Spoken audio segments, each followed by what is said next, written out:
Dans un hameau d'Ardèche, bien loin de son djebel, un homme sage, convaincu que la vie était belle, est venu cultiver la terre en harmonie, accomplir son propre défi, comme il s'était promis.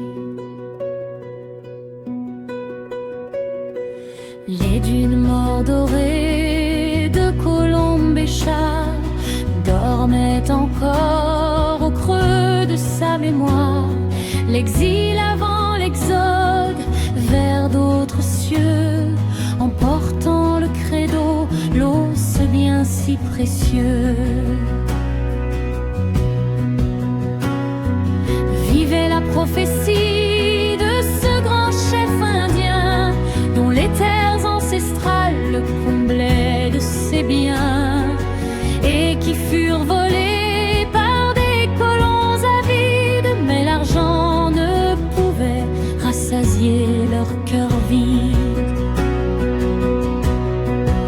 Pierre, tu nous lègues ton chant de vérité, un chemin de promesse pour un nouveau départ, où comme un colibri nous prenons notre part, modeste et résolue, à cette humanité.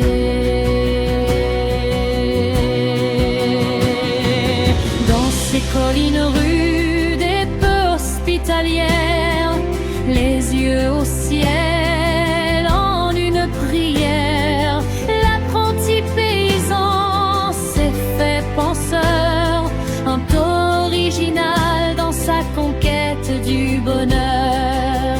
Il disait: l'homme de l'Occident s'est perdu à vouloir davantage qu'il a pourtant reçu, mais la richesse est le fruit de bien peu, tel un regard d'enfant vers la danse d'un feu.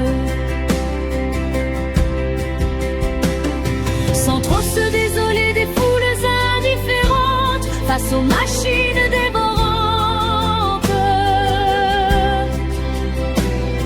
il prenait simplement et toujours sans colère un retour mystique à la terre. Sobriété heureuse, humble chemin à la fois exigeant et à portée de main, pour moins d'orgueil et moins d'avoir, mais un éclat d'amour dans le regard. Certains le surnommaient le doux rêveur, quand il parlait toujours avec le cœur d'un monde à reconstruire, enfin réconcilié avec la vie, avec la paix.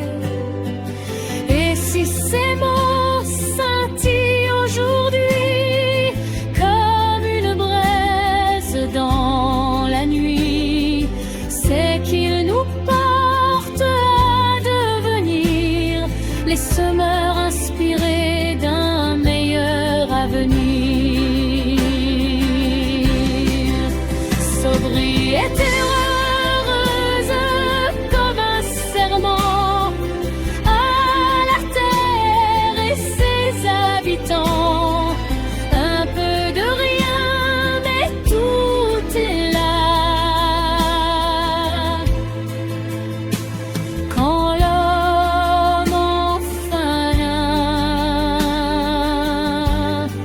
ne trahit pas.